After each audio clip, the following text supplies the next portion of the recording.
Good morning students. आज का हमारा वीडियो बी ए पाठ तृतीय इतिहास के द्वितीय प्रश्न पत्र विश्व इतिहास से संबंधित है, जिसमें हम कैसर विलियम द्वितीय की विदेश नीति के संबंध में अध्ययन करेंगे। पिछले वीडियो में हमने विलियम कैसर द्वितीय की गृह नीति, उसकी विदेश नीति के सिद्धांत और उसकी विश्व राजनीति वर्ल्ड पॉलिटिक की नीति के प्रेरक तत्वों के बारे में जानकारी प्राप्त की थी। जैसे हमने देखा था कि विलियम की विदेश नीति कुछ बिंदुओं पर आधारित थी। वह जर्मनी को अंतर्राष्ट्रीय घटनाओं का केंद्र बिंदु बनाना चाहता था। वह चाहता था कि कोई भी घटना बिना जर्मनी की सहमति या जर्मनी के हस्तक्षेप के नहीं हो। वह जर्मनी के साम्राज्य का विस्तार करना चाहता था। अफ्रीका में उपनिवेश प्राप्ति की होड़ में वो इंग्लैंड से भी आगे निकलने की इच्छा रखता था। तो हम देखते हैं विभिन्न देशों के साथ उसके संबंध किस प्रकार रहे। सबसे पहले हम देखते हैं विलियम द्वितीय के रूस के साथ संबंध किस प्रकार के थे। बिस्मार्क ने 1878 ईस्वी में एक ऑनेस्ट ब्रोकर, ईमानदार दलाल की भूमिका निभा करके बर्लिन की संधि द्वारा रूस को नाराज कर दिया था। वह इसके साथ ही उसने रूस के साथ पुनराश्वासन संधि करके पुनः उसके साथ अच्छे संबंध स्थापित कर लिए थे, क्योंकि बिस्मार्क की नीति का एक ही उद्देश्य था कि वो फ्रांस को मित्रविहीन रखना चाहता था। मगर विलियम प्रथम की महत्वाकांक्षा और सत्ता को केंद्रीभूत करने की इच्छा के चलते बिस्मार्क को परित्याग करना पड़ा। और 1890 में रूस के साथ जिस पुनराश्वासन संधि का नवीनीकरण किया जाना था, विलियम ने वो नहीं किया।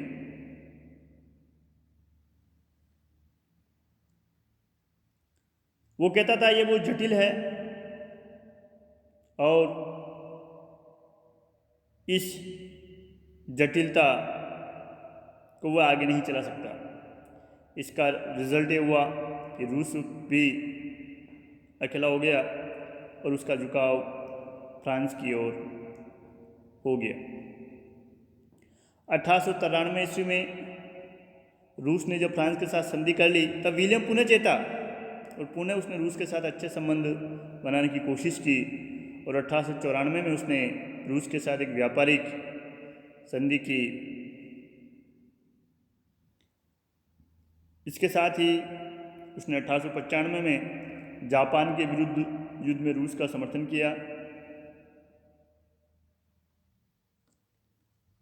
और जब इंग्लैंड की ओर से विलियम द्वितीय को 1898 ईस्वी में मित्रता का प्रस्ताव भेजा गया, तो उसने इस प्रस्ताव को रूस के ज़ार के पास उसकी सहमति के लिए भिजवा दिया।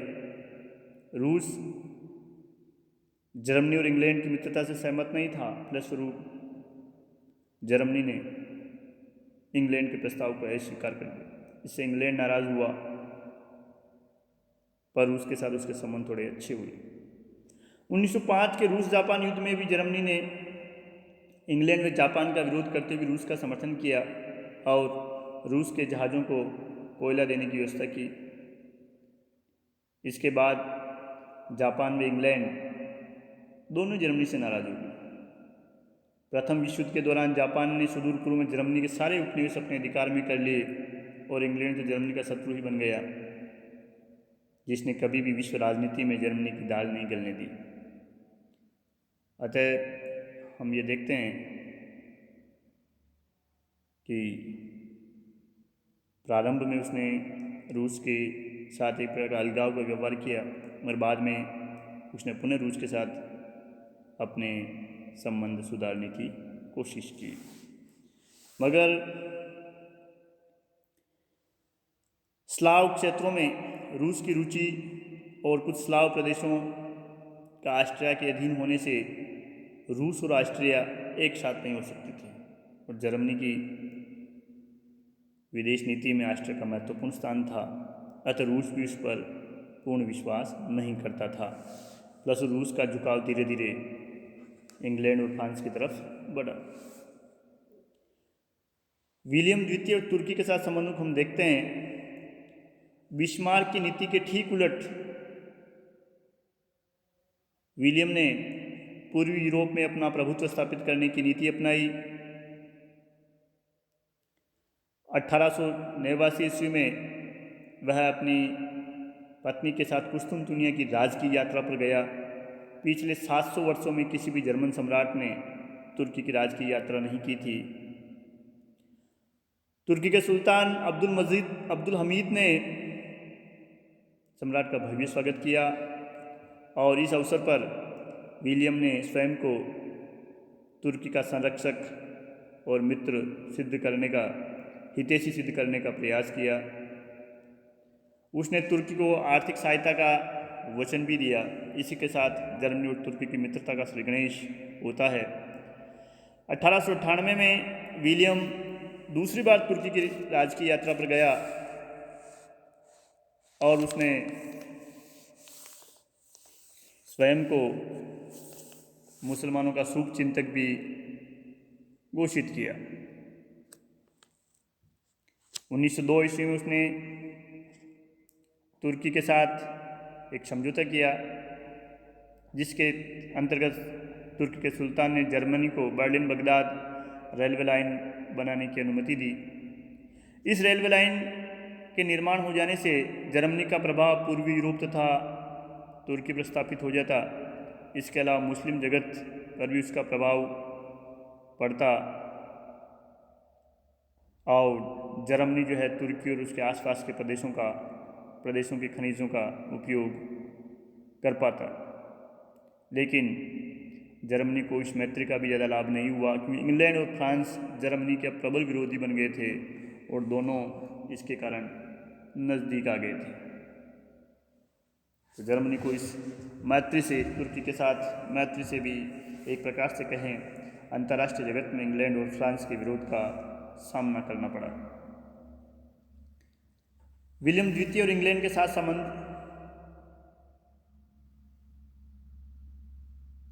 विलियम द्वितीय इंग्लैंड की महारानी विक्टोरिया का भोहिता था।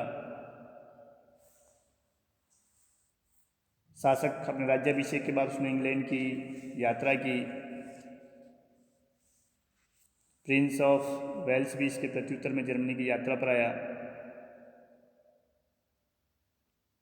इस अवसर पर सम्राट ने कहा कि इंग्लैंड की नौसेना और जर्मनी की सेना विश्व शांति की रक्षा करेगी। दोनों देशों के मध्य एक प्रकार से मधुर संबंध स्थापित हुए। मगर इसी मध्य दोनों देश आपस में एक दूसरे के विरोधी भी बन गए। जब दक्षिण अफ्रीका में इंग्लैंड ने ट्रांसवाल पर अधिकार करने की कोशिश की, तो जर्मनी ने ट्रांसवाल में विशेष रुचि लेना प्रारंभ कर दिया। इंग्लैंड के साथ उसके ट्रांसवाल के संघर्ष पर 1896 में विलियम ने वहाँ के राष्ट्रपति क्रूगर को एक बधाई का तार भेजा, जिससे इंग्लैंड में बड़ी उत्तेजना फैली और इंग्लैंड काफ़ी नाराज भी हुआ। इंग्लैंड ने विलियम द्वितीय को चेतावनी भी दे दी कि वह ट्रांसवाल के विषय में किसी अन्य शक्ति का हस्तक्षेप सहन नहीं करेगा। इसे विलियम ने अपनी प्रतिष्ठा के प्रतिकूल समझा और उसने भी युद्ध का विचार किया। मगर बाद में दोनों के मध्य शांति स्थापित हो गई। 1901 ईस्वी में महारानी विक्टोरिया के निधन पर विलियम पुनः इंग्लैंड गया और उसने वहाँ शोक व्यक्त किया। लेकिन क्रूगर का तार दोनों देशों की शत्रुता का एक प्रकार से कारण बन गया था। इसके साथ ही जब जर्मनी ने अपनी नौसैनिक शक्ति इंग्लैंड के बराबर बढ़ाने की कोशिश की, तो इंग्लैंड को लग गया था कि वह विश्व में अब भी अकेला है अतः वह फ्रांस के नज़दीक आया और 1904 में इंग्लैंड और फ्रांस के बीच मैत्री हो गई। और इसी मैत्री संधि में 1907 ईस्वी में रूस भी शामिल हो गया। इस प्रकार 1907 तक जर्मनी के विरुद्ध त्रिगुट ट्रिपल अलायंस का जर्मनी के त्रिगुट यानी ट्रिपल अलायंस के विरुद्ध इंग्लैंड ने त्रिगुट मैत्री संघ ट्रिपल एतांत का गठन कर लिया। विलियम द्वितीय के ऑस्ट्रिया के साथ काफ़ी अच्छे संबंध थे। उसने अपनी विदेश नीति में ऑस्ट्रिया को सर्वाधिक महत्व दिया और इसके लिए उसे रूस का समर्थन भी खोना पड़ा। उसने बाल्कन प्रायद्वीप में स्लाव जाति के विरुद्ध ऑस्ट्रिया की नीति को प्रोत्साहन दिया। 1908 ईस्वी में बोस्निया के प्रश्न पर भी जब रूस, इंग्लैंड व फ्रांस के प्रतिनिधियों ने एक अंतर्राष्ट्रीय सम्मेलन आयोजित करने का प्रस्ताव रखा तो जर्मनी का समर्थन मिलने पर ऑस्ट्रिया ने इस प्रस्ताव को अस्वीकार कर दिया। सबसे बड़ी बात तो तब थी जब ऑस्ट्रिया के राजकुमार आर्चड्यूक फर्डिनेंड की सर्बिया में हत्या कर दी गई और ऑस्ट्रिया ने इस पर जर्मनी का सहयोग मांगा। जर्मनी ने ऑस्ट्रिया का पूर्ण रूपेण समर्थन किया, प्लस ऑस्ट्रिया की इतनी हिम्मत हुई कि उसने सर्बिया पर अटैक कर दिया और प्रथम विश्व युद्ध की एक प्रकार से शुरुआत हो गई। इसलिए अप्रत्यक्ष रूप से प्रथम विश्व युद्ध के लिए जर्मनी को उत्तरदायी माना जाता है, क्योंकि जर्मनी यदि ऑस्ट्रिया को इतना महत्व नहीं देता तो हो सकता है ऑस्ट्रिया सर्बिया पर आक्रमण नहीं करता। कह सकते हैं कि ऑस्ट्रिया के साथ उसके संबंध काफ़ी अच्छे रहे प्रारंभ से अंत तक। प्रथम महायुद्ध में दोनों ने ही एक साथ ट्रिपल एतांत या विरोधी देशों से युद्ध किए। ये अलग बात है कि दोनों ही हार गए और दोनों को कोई अपमानजनक संधियाँ करनी पड़ी। विलियम द्वितीय के अफ्रीका में किस प्रकार की नीतियाँ रही उसकी, मोरक्को के संदर्भ में हम इसका थोड़ा संक्षिप्त में अध्ययन करेंगे। विलियम द्वितीय मोरक्को मैंने यहाँ मानचित्र में स्लाइड में इंसर्ट करने की कोशिश की है कि मोरक्को किस प्रकार भूमध्य सागर के तट पर स्थित है और स्पेन की काफ़ी नज़दीक है। फ्रांस, इंग्लैंड आदि के लिए ये महत्वपूर्ण था। इसकी भौगोलिक स्थिति जो कि जिब्राल्टर की खाड़ी के पास अटलांटिक महासागर में है, खनिज संसाधनों की प्रचुरता और एक प्रकार से उनके भूमध्य सागर का प्रवेश द्वार मुहाने परिस्थिति ने भी यूरोप के सभी देशों को इस पर प्रभुत्व स्थापित करने के लिए लालायित किया। यह इंग्लैंड, स्पेन, इटली, फ्रांस और जर्मनी के मध्य झगड़े का कारण भी था। यह मैंने इसकी भौगोलिक स्थिति इस नक्शे में थोड़ी बताई है। देखिए इस स्लाइड को देखिए।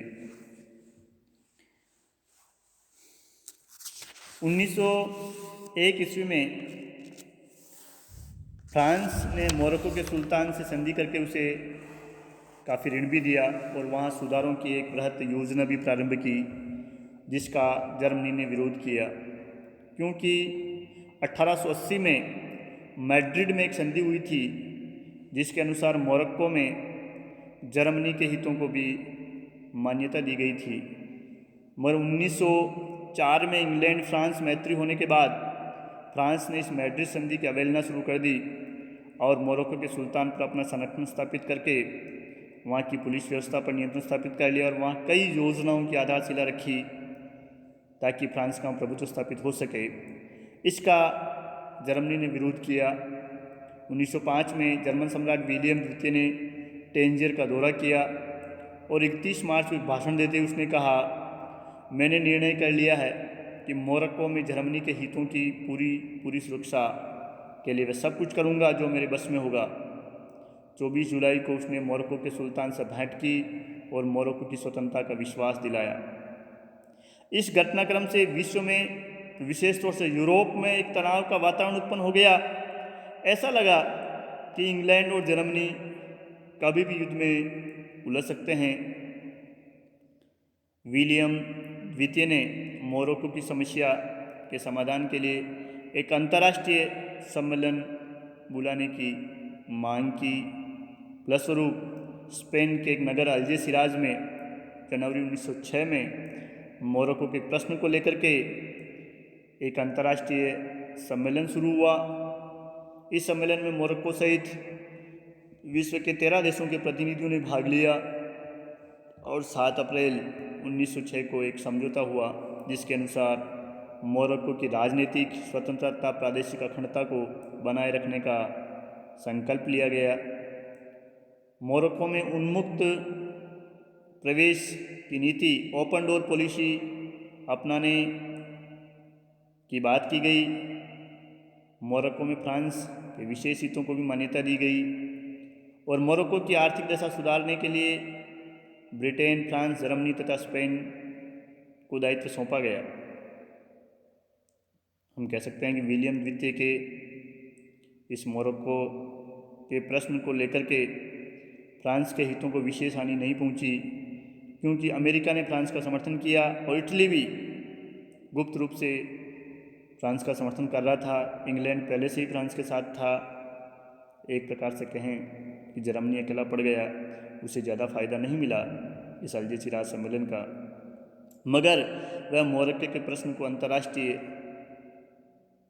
प्रश्न बनाने में सफल रहा। अगादिर संकट 1911 में फैज़ में विद्रोह होने पर फ्रांस ने विद्रोहियों के विरुद्ध कार्रवाई की, जिसमें मोरक्को के सम्राट की सहमति भी शामिल थी। इस पर जर्मनी ने मोरक्को में जर्मन नागरिकों की सुरक्षा के लिए अपना पैंथर नामक युद्धपोत अगादिर बंदरगाह पर भेज दिया। जर्मनी ने फ्रांस पर दबाव डालने की कोशिश भी की। ऐसा लगा कि पुनः दोनों देशों के बीच संघर्ष हो सकता है, मगर इसी समय इंग्लैंड जो है फ्रांस के पूर्ण रूपेण समर्थन में आ गया, प्लस जर्मनी को पीछे हटना पड़ा और उसने फ्रांस से समझौता कर लिया नवंबर 1911 में। और इस समझौते के अनुसार जर्मनी ने मोरक्को पर फ्रांस का संरक्षण स्वीकार कर लिया। बदले में फ्रांस ने जर्मनी को कैमरून तथा फ्रेंच कांगो का 1 लाख वर्ग मील का प्रदेश दे दिया। तो इस प्रकार मोरक्को में, टेंजियर में और अगादिर में 1905 और 1911 में अपनी घोषणाओं द्वारा, अपने भाषणों द्वारा विलियम ने एक प्रकार से विश्व राजनीति में संकट ला दिया था, मगर इंग्लैंड और अन्य देशों के फ्रांस का समर्थन करने के कारण उसे पीछे हटना पड़ा। ये जरूर है कि इससे उसे कुछ प्रादेशिक फ़ायदा हुआ, मगर विश्व में उसकी साख थोड़ी कमज़ोर पड़ी। इस प्रकार हमने देखा कि अलग अलग देशों के साथ विलियम द्वितीय के जो संबंध थे वो एक प्रकार से उसके अस्थिर व्यक्तित्व को दर्शाते थे। कभी किसी के साथ मित्रता और कब किसके साथ शत्रुता कर ले इसका पता नहीं चलता था। उसने अपनी विदेश नीति को सफल बनाने के लिए सैन्य शक्ति को बढ़ाया, उसका सहारा लिया, जिससे जर्मनी में एक प्रकार से सैनिक तानाशाही स्थापित हुई और अंत में इसी सैनिक शक्ति के मद में विलियम द्वितीय ने ऑस्ट्रिया का आंख मूंद कर समर्थन किया, जिससे प्रथम महायुद्ध का श्रीगणेश हुआ। इस प्रकार विलियम द्वितीय की विदेश नीति को प्रथम महायुद्ध के लिए सर्वाधिक उत्तरदायी माना जाता है। जय हिंद।